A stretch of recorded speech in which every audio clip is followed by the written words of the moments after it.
How are you, Andrew? Hey, man. Being a temperamental left winger, I'm very much concerned with the bottom of the bottom of the world and how we can make it work. So I've been thinking about how the age, the amazing age of prosperity in the 20th century, how this actually happened. So capitalism slowly revved up in the 19th century. People were desperately poor in the 19th century, nonetheless. Even though there was this new prosperity was happening, it seems to me that the economic decency came to the larger Western public in the first half of the 20th century, and this great event, which is an absolutely amazing event, was obscured by the events of the wars. The wars were so dramatic and occupied us in such a deep way that we were unaware of this other great event that was going on independently of the wars.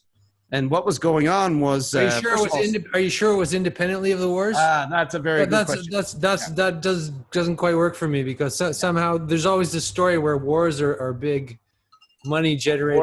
Wars are economy generators. Yeah, that's a big theory. And then it's also another theory that the American economy has been a war economy for 100 years, and it still is a war economy. So it seems to me the Union finally was able to integrate itself properly and in the capitalist economy.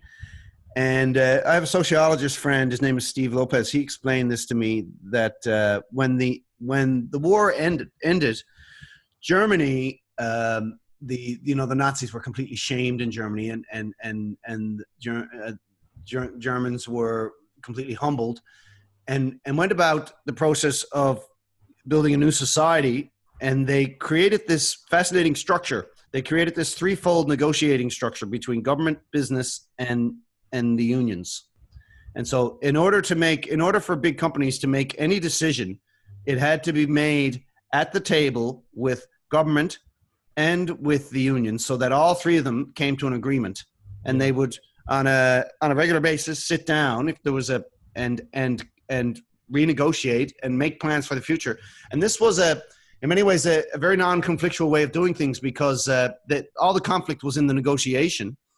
And once the negotiations were achieved, were finished, then they just went ahead with their plan. They went with the exact plan that all three parties agreed to. So I was sort of fascinated by this. I thought this was a really fascinating thing. And I do think that all around the Western world, including North America, there was, whether or not this particular three-way negotiating process was official, it was more or less something like that occurred. So government was involved in the economy, in business, in capitalism, and so were big business, and so were unions, and they were all involved, and they all had a stake, and that created this complex counterpoint of powers, and a sort of a complexity of counterpoint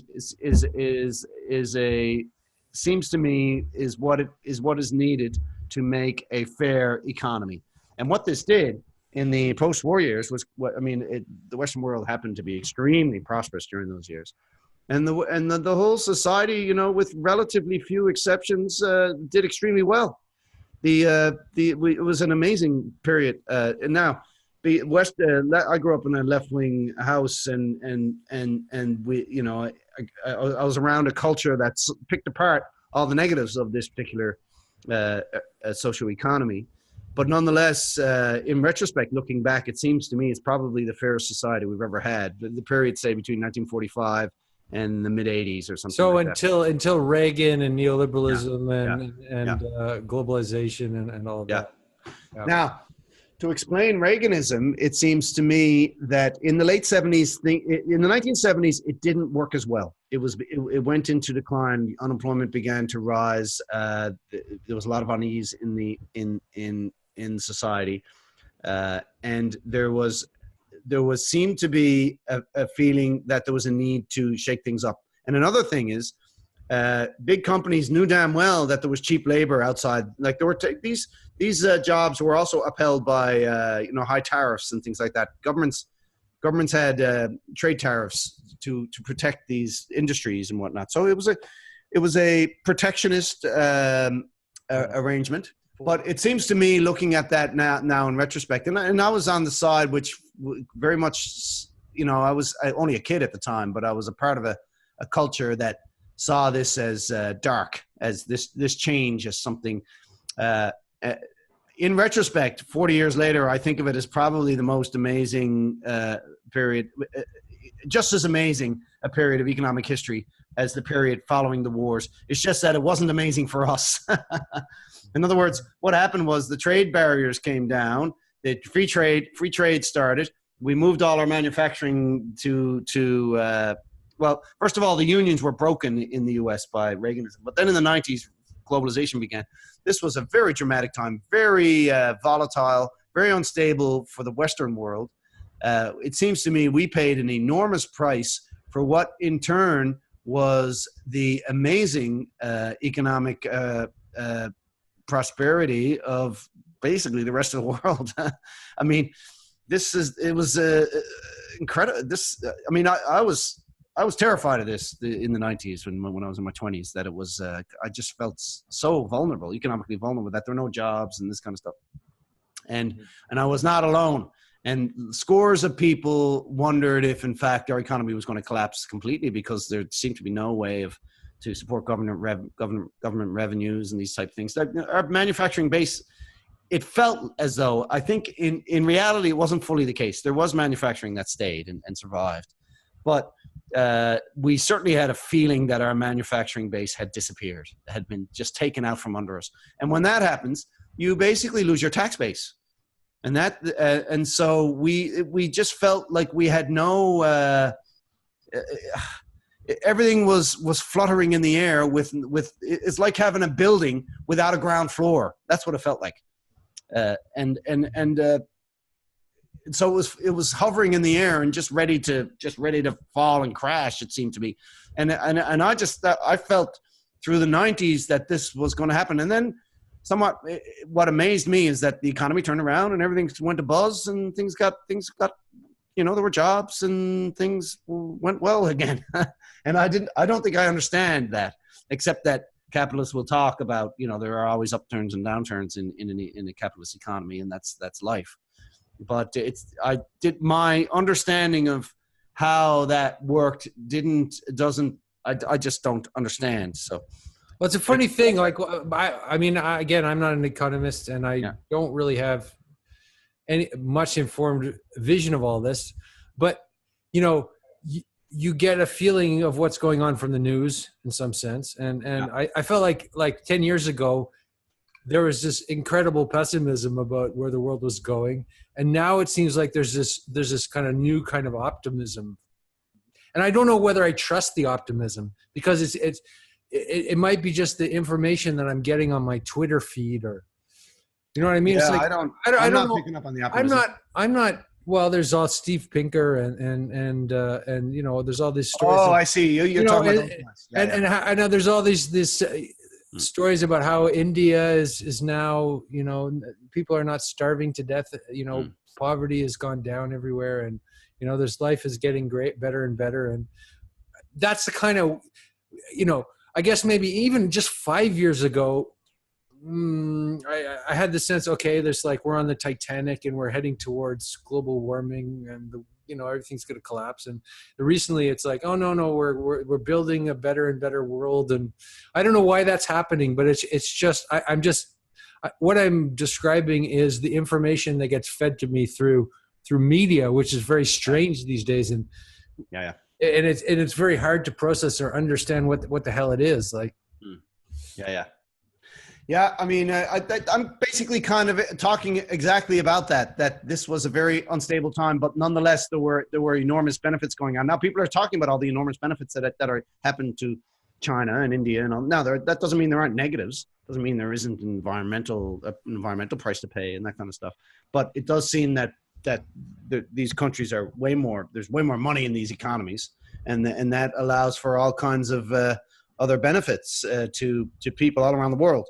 And so it seems to me that the period beginning with Reaganism amounted to what I would call a capitalist redistribution of wealth all around the world, of wealth that was constant. Well, it was also new wealth created, but in part some wealth was redistributed from the West to these places.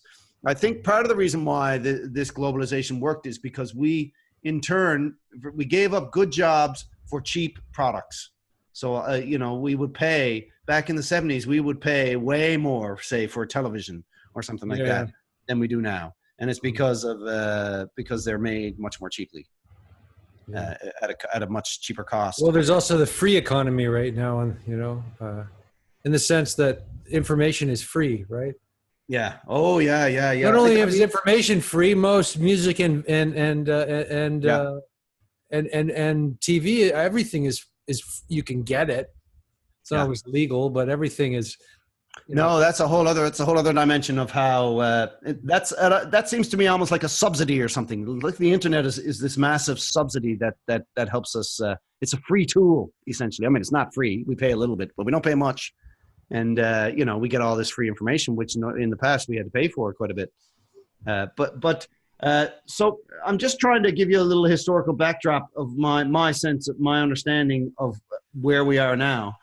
And so, in other words, the world is getting richer, but there is still a grave sense of insecurity, and this sense that, people, there was a time when people paid into pensions and then they retired and they had this pension and then they were set for their retirement and this kind of thing. Well, people haven't been paying into retirement. People don't have pensions set up anymore. This is something that there was people prior to the 1970s had, so to speak. It probably, or not up until the 80s, say. And then the pension economy began to wane. And it's because the money there was way more money in the Western economies than it seems to me than there is now. At least to invest and put aside. Well, maybe that's why the prices have gone down, and there's all this free stuff. Is that well, we're working out new ways to for the fact that you can't really pay for anything these days, in some sense, with your little salary. But we definitely still pay rent. We still pay rent and how property taxes and stuff like that. We still has to cost, still costs to live. But it's true that the money in a sense is not. It almost seems less important. It's because other things are being covered by other means. It seems that way. Anyway, so I was thinking about this and it dawned on me that, well, it didn't dawn on me. This came over a very long period of time, that we needed to reintegrate notions of subsistence economy back into the money economy. And I have this sense that a big part of the great prosperity of the first half of the 20th century, up until about 1970, is due to the continuing existence of subsistence economy during that period. In other words, there were still loads and loads of family farms out of town and that kind of stuff. And so the money economy was picking up. People were getting jobs. The jobs were getting better. They were good industrial jobs, this kind of stuff. But there were still people, some member of the family still had a farm with animals and things like that out of town, this kind of stuff. Well, yeah, even Illich calls it's shadow work. Yeah. As being 30% of the economy or 40% of the real economy is not, taking account. Oh yeah. You could call that. Yeah. That's related to what I consider to be subsistence economy too. Yeah. Every time you sweep the floor, for example, that's work. But anyway, I feel that there was a lot of wealth generated from subsistence economy. People had gardens and animals that they slaughtered and this type of thing. They had sheep. They had a cow, and this became less and less so. And by 1970, it had completely disappeared at least from North America. And everybody from that point on was entirely dependent upon money. Whereas before, there were these older practices still in place where it just seemed normal and natural for the old people to carry on in their old ways. Sorry to interrupt, but I was thinking, when you always hear that, people in the past lived on $1 a day, and I hear that and I think that's bullshit. It's like they had robust subsistence economies. That's the reason. I mean that kind of statistic, in a way, there's something true about it, right? Because it means they didn't have a money economy. We didn't live how we live now, but there's other richnesses that I don't know how to say that. Oh, absolutely. No. The idea that they were dirt poor and had nothing is not quite right. They had gardens and they had fruit trees and animals. And that's the kind of, I guess, Peterson's optimism about all of, what's happening now. I always feel critical about that a little bit. That okay, back in the past, people had such really terrible, hard, desperate lives, and now I don't know. I think it is the case that that's a kind of a difficult thing to talk about because it is. Yeah.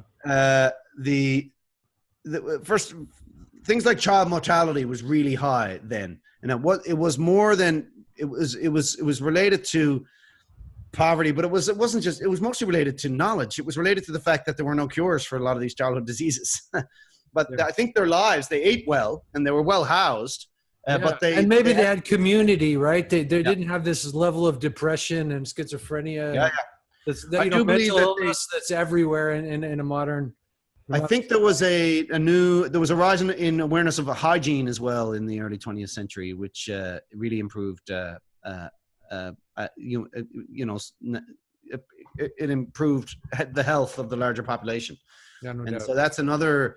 That's kind of so science and technology really improved the lives of the average person, but the loss of subsistence economy was a terrible loss, I think.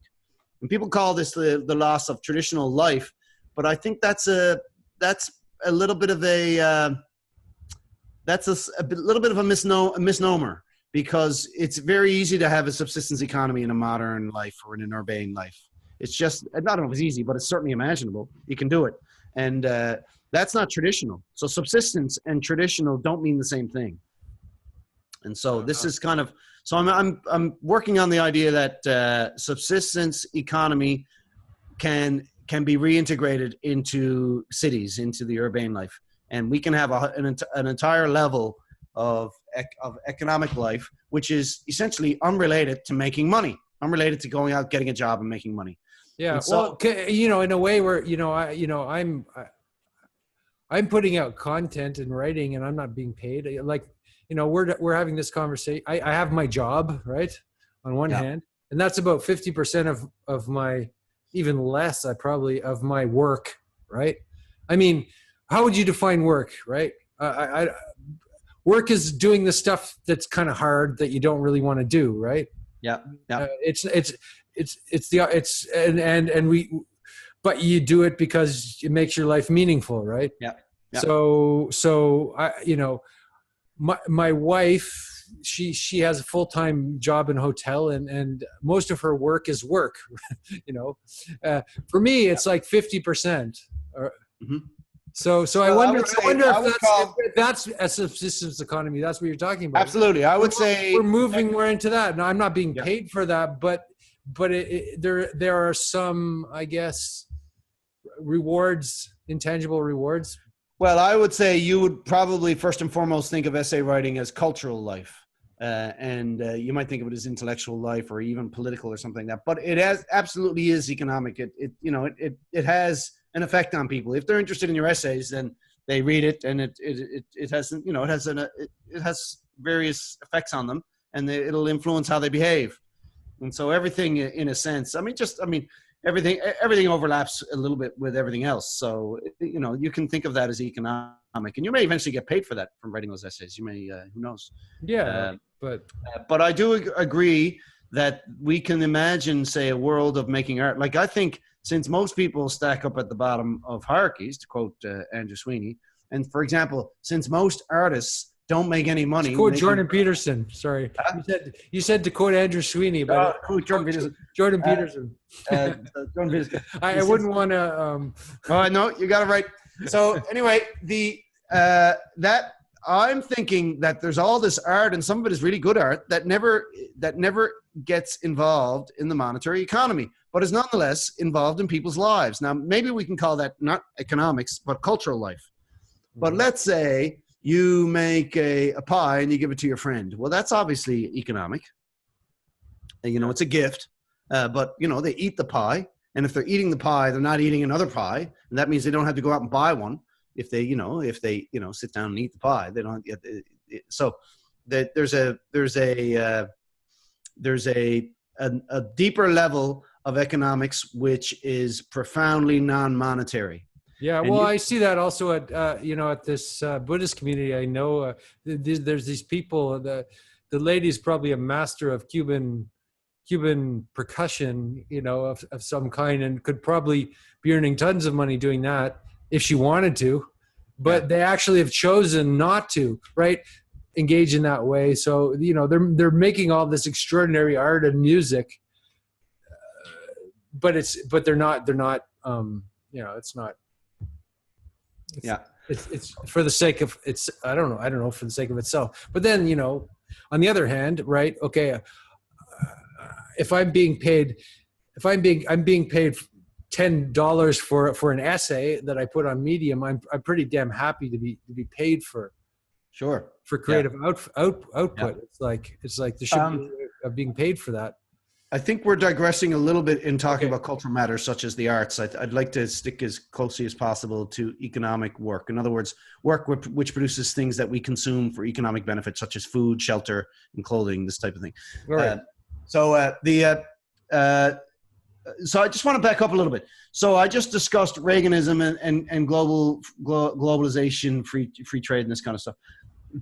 I think one of the reasons why there was a huge amount of capitalist economy was shifted over to these countries is, obviously because the labor was much cheaper, but there's a reason why the labor was much cheaper is because these people were living off the land. They were completely, their economies were basically subsistence economies, and subsistence economies lend themselves to a rapid monetary prosperity in a capitalist climate. In other words, subsistence economy and money economy have a dynamic relationship where one helps the other. It seems to me a terrible mistake once you develop a robust money economy to get rid of your subsistence economy. It's a wretched mistake. You should keep it. You should make sure you keep it. And I think we made... Or you should valorize it because it's always going to be there in some way. No, well, it's always there. You're saying it wasn't. It was destroyed. Well, in the sense that we got rid of animal and vegetable husbandry fairly quickly and easily in our society. Most people lived on farms 130 years ago, and now only 2% of the people are involved in agriculture. And back then it was a crazy percentage. I forget the percentage, but really high. So you're talking kind of a return to artisanal. Yes, I am. And work in a sense. I'm basically saying that if we don't have a strong enough economic dynamic of subsistence, making your own food, growing your own food, helping each other out, developing skills, to fixing up your own house, that kind of stuff, then if that's not strong enough, then we will be forever vulnerable to the volatility of the money economy, which it seems to me is inherently volatile, or at least the capitalist one. And I don't believe the socialists have figured out anything different. So okay. I'm not even going there. I'm not even going. I'm not going to entertain alternatives to capitalism because they don't seem to. The only system that seems to have really worked is there can be government revenues can be taken out of the capitalist economy so as to create social enterprise, which I'm in favor of. Basically the mixed economy that we have in the Western world seems to be the best system that has ever worked. It seems to me that the union was also an essential feature of what really established a voice for the workers. Yes, and the fairest capitalist economy that the world has ever known. Basically was the period between the Second World War, or maybe even a little bit before, and say 1980, and that was basically dismantled. There are still some unions, but basically nothing. It's not what it used to be. Yeah, I was going to say they're being destroyed in France. Actually, the unions they're just losing. It seems to me that the unions don't have, and it's simply they don't have a strong enough footing anymore. So what I thought about this for a long time, and I realized that I'm not going to, even though I'm going to acknowledge the importance of the unions historically, I'm not going to think about them as a viable piece of the future. So they may well be. or they may be a smaller piece or something like that, but they're not. Then, in other words, I just simply didn't consider their importance in the future. And so, if you're in a capitalist economy and you're subject to the whims of the capitalist economy, the upturns and the downturns and all that kind of stuff, and you basically you only get paid, whatever. In other words, the salaries in this, at least for the time being, are going to remain relatively low. There's an argument out there that as the rest of the world gets richer, then the cost of their labor also goes up, and that will bring up the cost of our labor, and that will make us that'll be better as well. But in terms of making a living by having a job, that is something I certainly don't have a huge amount of faith in, as that being the fundamental unit of socioeconomic. Well, that comes from factory models, doesn't it? Yes. Yeah. And that's already obsolete in a sense. Well, we have service industries. The factory model is sort of even education is like, there's these monolithic structures that are not in tune with how things really are moving to what things are moving towards, and how people are behaving and. Okay, I'm glad you mentioned that, because that makes me think of, so we've also evolved as a new way of making money. People are becoming self-employed. They're doing stuff with their computers, on the internet. Yeah. And there's all kinds of more, but the thing is, it's fairly clear to me that not everybody's capable of being self-employed. It's a relatively small percentage of the population who actually have that capacity to self-employ. That might be true. I do think that there's a dimension of shepherding involved in socioeconomics. In other words, there's a fairly significant percentage of the population who more or less need to be taken care of, so to speak. Now, this doesn't mean they can't do valuable work, but they're not going to. Well, I would go even further than that. I mean, I know when I have too much time on my hands, I'm less productive actually than when I have, when I have a job, and then I'm, I have other things to do, and I have this sort of structure of you don't have structure in your life. You could very easily sleep in and, get hooked to serial TV and just, have naps all the time. I don't know, this, you lose your structure very easily. I do. Oh, me too. Yeah. Absolutely. Yeah. No, absolutely. So I started, that's basically, I'm setting it up. I'm setting you up so that I can talk about what I think is a possible solution, which I also believe is a possible solution for the environmental crisis we seem to be facing. And that is, there's a potential for mass redundancy, a potential for a lack of money in our economy, a potential for there being increasing numbers of dispossessed people who are simply cannot find a place in these competence hierarchies that basically run the world. Mm-hmm. And when you think of competence hierarchies, you don't just think of electricians and plumbers. You also think about someone who can, play the guitar at a party. There's all kinds of competence hierarchies. Yeah. But it seems to me that one way to include every as many people as possible in competence hierarchies is to have as many competence hierarchies as possible. So if you don't fit into one well, then you go off and try your hand at something else. You keep trying your hand at something until you find a place inside the hierarchy. But that's a beautiful and dynamic way and a free way to think of the world. But it seems to me also that huge numbers of people are still left out of it. They just don't. They don't find a place, or at least there's a fear that increasingly people won't find a place. I'm thinking about all of the waste that we produce because we're consumers society, and the amount of garbage that goes out on the street every week. In my neighborhood, there's a crazy amount of garbage goes out on the street.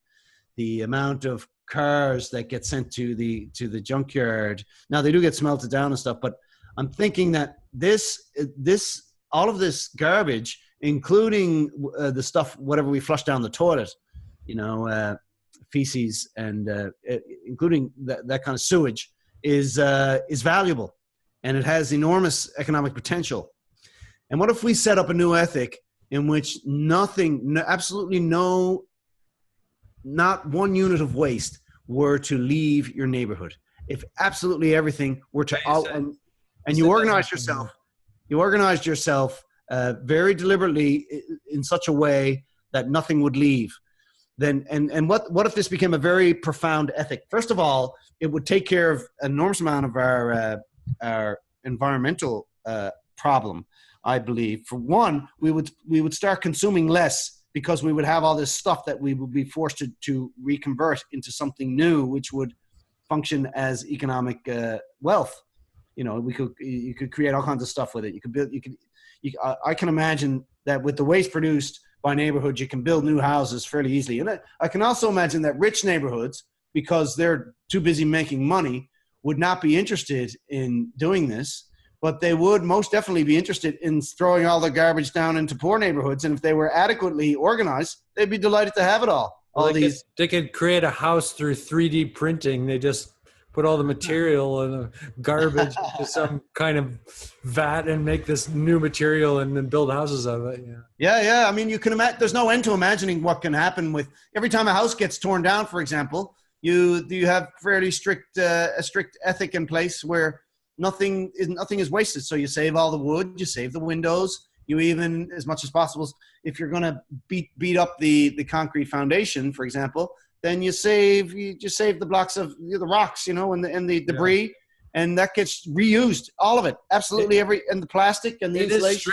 It is strange that we use all this stuff and then we just throw it away, isn't it? It's kind of. Well, what I'm getting at is we have this. That's right. We make all this stuff and then we put it in the dump. Or now there is a lot of recycling that's going on, but I think recycling is very expensive and doesn't. It's a very inefficient way of doing things. But it's not. The problem with recycling is it's another government service that's doing it. You're not really exactly. You're not engaged in it.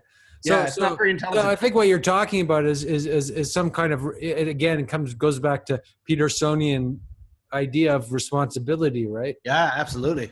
Yeah. So it's a question of how do you engage? It's a question of being engaged in that kind of process, which right now we're kind of helpless in a sense.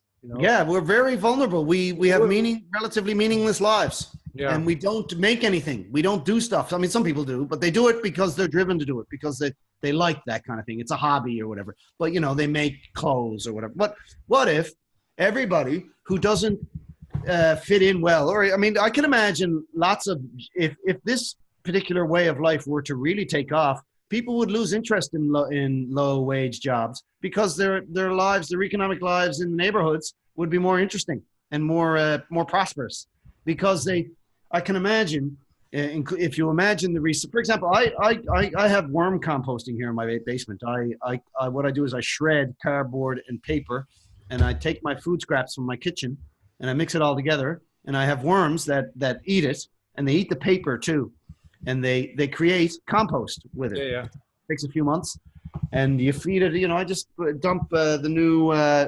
You sort of organize it in such a way that it's eventually you sort of feed the paper and the food scraps at one end, and the compost eventually is formed at the other end. There's this process that happens. And so there's all kinds of ideas which would result, I believe, in robust food production in the neighborhoods of inner cities, in poor neighborhoods. That if people saw the logic of this and actually began to organize around it, then we would have robust under economies. Yeah, but then we'd have to talk to our neighbors, Stephen. That would be terrible. Yeah, that's okay. Yeah. This is another thing. This is the social side. I've been very worried about all my life. All my life, I've been worried about the loss of community. I had a very strong sense as a child that the older generations had a much stronger community than I had, and that I also had a community which was ever weakening. And the older I got, I could see that community was ever diminishing. Well, you probably have more of a community in St. John's than you would have here. And it's funny, like I find the community here where, I'm an ex-patriot. So I'm not as involved in the community as I I would be probably if I was French, but the people I know, you know, a lot of people on a superficial sort of, you know, you never get to another, you know, nobody, like I know the upstairs neighbor, we smile, we say hello, we you know, we both have dogs, but we haven't had exchange a meal together, you know, in the how many years I've been living in this apartment complex, which is kind of people prefer it that way because they like to have their walls like and you know, and but on the other hand, it's a little bit strange, isn't it? I mean, no, I completely agree. It seems to me that a real community is something like a circle of 50 to 100 people, and it does seem to me it's a bit artificial to, like, members of a community aren't necessarily friends, but they do recognize that they're members of a community. So there's some kind of understood. It's a tissue of collaborative. It's somehow a collaborative tissue where people support each other, but they don't necessarily like each other and that kind of stuff. Yeah. You know? Well, there's like a thing that happens in Paris where all you know, there's a food day and everybody goes down to the canals and cooks food and has a big picnic together. It's like these kind of things are very sane. I don't know. Yeah. So like I'm imagining if these neighborhoods were not allowed to, you know, were set up so as not to keep every article of garbage, every article of waste, every car wreck, every house torn down, then there would be a designated area in neighborhoods where you would have everything would be sorted. So all the metals would be in one pile, all the heavier metals, the lighter metals would be in one pile, like the tin and that kind of stuff. The heavier metals would be in another, and then the wood would be in another, and then this kind of thing. And there would be a fairly engaged process, and with a division of labor. So, and there'd be because people get rid of clothes all the time. So you'd have one as designated area with a pile of clothes, and this type of thing. You'd have rubber. You'd have a pile of rubber tires and rubber boots, and you know, all that kind of stuff. Leather would be another pile, and then you'd have this another level. So you'd have people sorting this stuff and organizing it, sorting it into its quality, and then you would have other people who would take it and do things with it. You know. Yeah. Okay. So as you're saying this, I am getting some visions of Stalinist collectivism and like. Well, it would have to be. It would have to be. I agree that I worry about how this would actually be put in place. I totally am a free market person. It have to be voluntary in some sense. Or, yeah, it has to be totally voluntary. One thing you can do though is, as a government, you can announce. This would be my idea if I were to do it, and I would. It's such a big idea that it's hard to imagine. It's just that we have to remember that we have a pretty serious environmental problem. We throw away a lot of shit, and that forces us to consume more natural resources in order to consume more shit. And so, and what if we really and truly recycle absolutely every article of everything that is consumed? Then you're looking at a pretty serious reduction in our exploitation of natural resources, because we're reusing. It is in a sense a new natural resource. I think it would work if you announce. It would be quite simple. I think you simply suggest, you set up programs so as to encourage. You don't force. But you set up, say, websites with information on how to do this and how to do that, and then you announce that over a long period of time, there's a 30-year plan to completely remove all elements of social welfare from our society, so that people know that in 30 years' time, and it'll be incremental.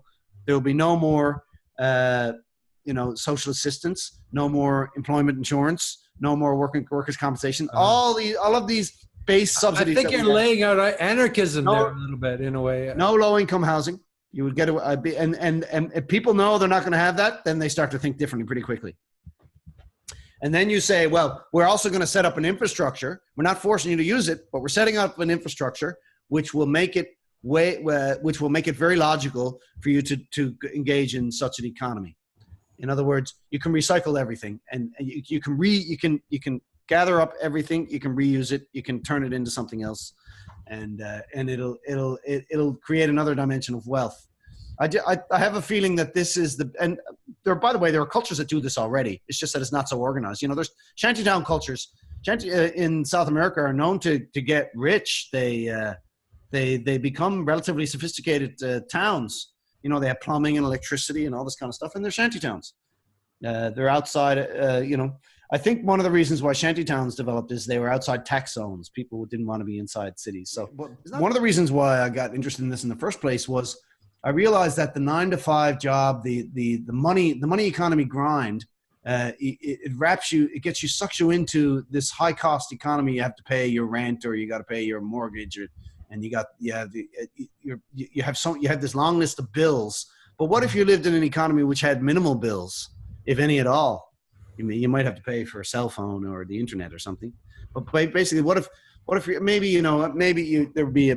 you're living in a city, you'd have to pay property tax. But what if you built your own house? Then you wouldn't have a mortgage, and the amount of money that goes into owning a house, this type of thing. What if you repurposed old cars and always had a car that was just reconstructed based, and it cost very little? I mean, I'm just imagining different. In other words, what if your costs were extremely low? And if your costs were extremely low, you would have time. Your life would still be structured in an economic way. You'd still have to do stuff. You'd have to grow food. You'd have to make sure your house is well insulated and all that kind of stuff. But basically, your time, availability of time is there, and that gives you time to be more creative. It seems to me. Something like that. It seems to me that we can make life way more stable, way less worrisome, way less stressful, if we think about not throwing our wealth away. The only way to properly understand collectives is to think of it in small groups. Collectives are made of small groups. Once we step out of that, then we lose the intelligence of the collective. The collective simply becomes something very dumb. Yeah, well, the group has to be small enough for there to be the intimacy of some kind of collective, or let's say group genius of some kind, right? There's such a thing as a group genius, but there isn't such a thing as a collective genius, because if it's too big, it's always done through, force, or sweeping things under the rug, or it's only the small group that makes collective intelligence. And a small group for me is defined by its interpersonal nature. If it's too big to be interpersonal, in other words, if it's too big for every member of a small group to know the other, to know each and every other member, then it's not a small group. It's bigger than that. So you need to have a big group.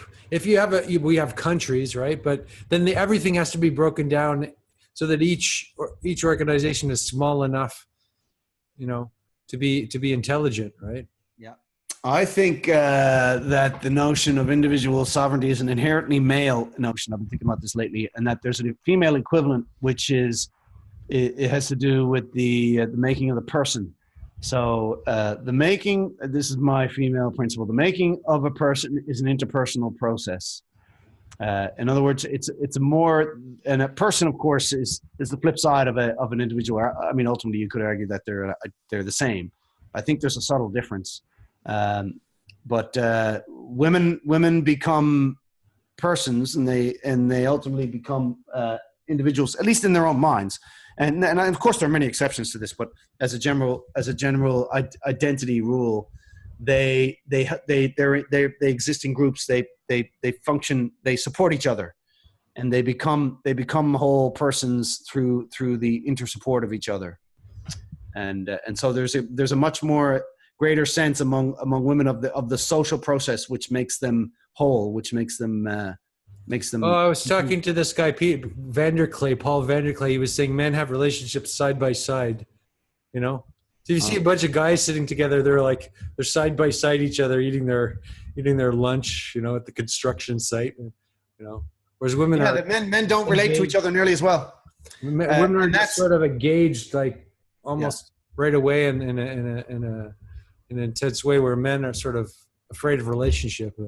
Yeah, I mean, we think of that as a weakness, but it can also be viewed as a strength. And I think of it as it's both a weakness and a strength. And for women too, it's both a weakness and a strength. They're much more socially dependent. Like Camille Paglia sort of negatively said, women, they always go around in groups, and teenage girls, they'll show up at a dance and there are always three of them together and they'll never be independent and arrive alone. And she said this negatively. And so you can see this as vulnerable. I mean, more than right? Well, you can see it as a negative thing. And you can see the male attribute of not being interpersonal as a negative thing. But I think the whole idea of the sovereign individual really has something to do with solitude, has something to do with taking a long walk in the desert, proverbially speaking, so as to become a more complete person. The man needs to, in some form of solitary way, face the world, while the woman faces the world with she gets by with a little help from her friends. It's much more explicit in her in the way she runs. Well, I also have this notion of accumulation. Every time you take out resources out of the ground or whatever, you're always getting a little bit richer. And even theoretically, every time you grow food in a field and you eat it, it's not just energy consumed, because theoretically you shit it in the toilet, but that's actually wealth if you properly harvest it. In other words, we can if we're really smart with resources, we can get richer because we waste absolutely nothing, and it seems to me that nature can properly recover, because we're not raping the earth too quickly. We're simply taking what we need, provided that we waste absolutely nothing. You don't throw anything away, and that vision of drawing from the earth, of exploiting natural resources, seems to make sense to me. That one of the reasons why we're raping the earth is because we're wasting. It's true that the small groups idea is something maybe we should focus on, because that has more potential for opening up and working on. Like, I feel that I do think it's a more constructive concept in understanding the bottom of hierarchies, because we assist people. It's through small groups that people develop the competence that allows them to find hierarchies. Yeah, there's a base, and it seems to me that there's that was kind of it was like a female realm at one time. It was this breeding ground. Like, children grow up in these environments where they develop the confidence and the ability to do stuff, and then they branch out into the world, this kind of thing. Mm-hmm. So the whole idea of it's like the bottom of economies is almost the meaning of the word community or something. I am definitely groping at the edge of something, right? And I'm trying to think up something that doesn't exist, and that's kind of that's a tough thing to do, right? And but as for the small groups thing, we could work on that in a much more. I think I have a lot more confidence in that idea. That it's sort of the flip side of individualism. And it's also the collective. But put it this way: the reason why individualism is so important is because arguably it's the only way we have positive change. We change. First of all, we get better one by one, and then when one gets better, then they help everybody else get better simply by getting better. And that's kind of what individualism is. The individual getting his act together is beneficial to everybody else. And this is the principle of individualism. Beautiful thing, but there's a collective side of the individual, which is that Peterson, for example, knows this, but he's not in the zone where he can properly articulate it. Maybe nobody can articulate it, but I will go as far as to say you cannot have an individual without a small group to support the individual. And in other words, there's a conversation between the individual and the small group, and that ultimately is it. In other words, we don't really have a conversation with the collective. That's actually kind of a load of there's something false about that. Yeah. We actually only ever have a conversation with a small group. Now, we can have many small groups, and we can have imaginary conversations with small groups of people we imagine. But basically the collective is the small group, and then the larger collective, the morass of countless people is basically is best thought of as a relationship between small groups. So the society you live in, if you think of the society you live in as a bunch of small groups, then it suddenly becomes way more coherent, and it's the real sort of building block of social organization. It makes sense to me. Yeah. Yeah. And that's, we can discuss, in other words, Peterson's take, even though he knows that there's a need for some kind of collective expression, he doesn't quite know what it is. And I say it is the small group. Well, it actually happens around him, this little group of friends kind of appears around him, right? Oh, absolutely. And I think, what's going on here? Oh, intellectual dark web or whatever, but it's those are the people who are sustaining him in a sense. So it's like, well, I mean, in many ways, in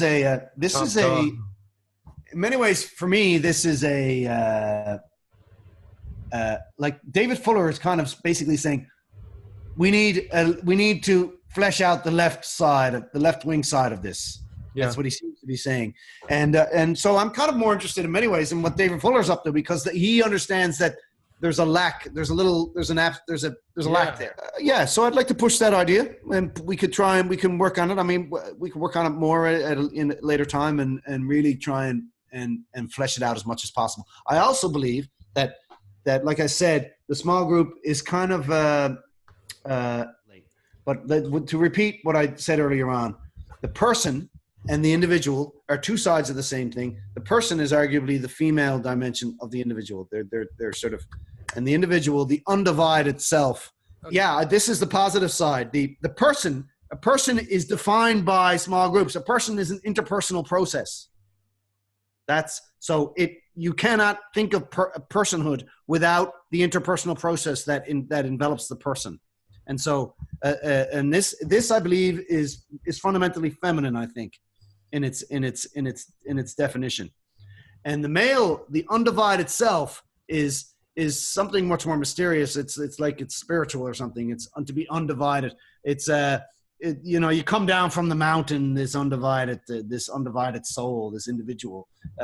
It's the maleness, the sovereignty of the individual is of course there's a sense in which a person and an individual come together and are an identity, but there's also a sense in which they have different origins.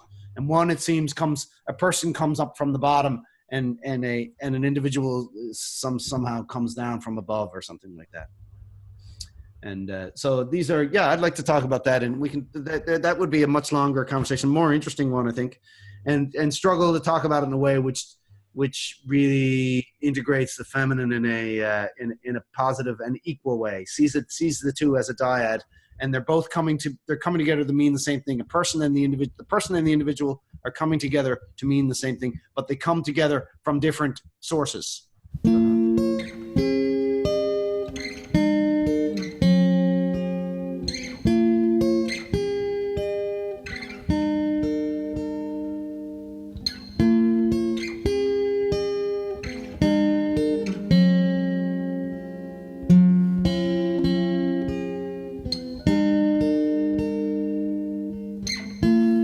Nothing has been lost. Nothing is the goal and the cost. Nothing is complete. Nothing is the fault and the feat.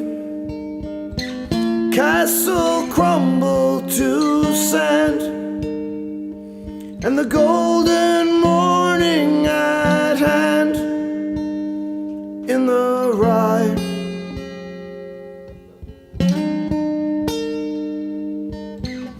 Actor played a trick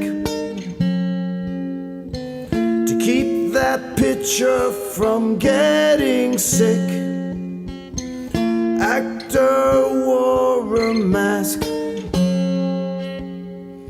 Actor knew the time and the task. Actor said she wasn't real. It's up to you to touch and feel.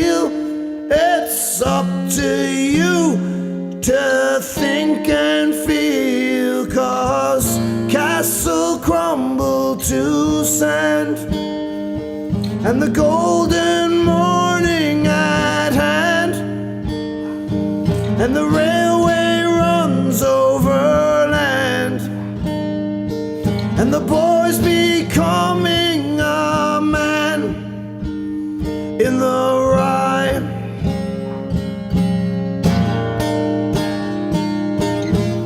Fourfold furnace, concede creation, Europe, Asia, America, smoking furious through the nation, urban factory, mountain spa,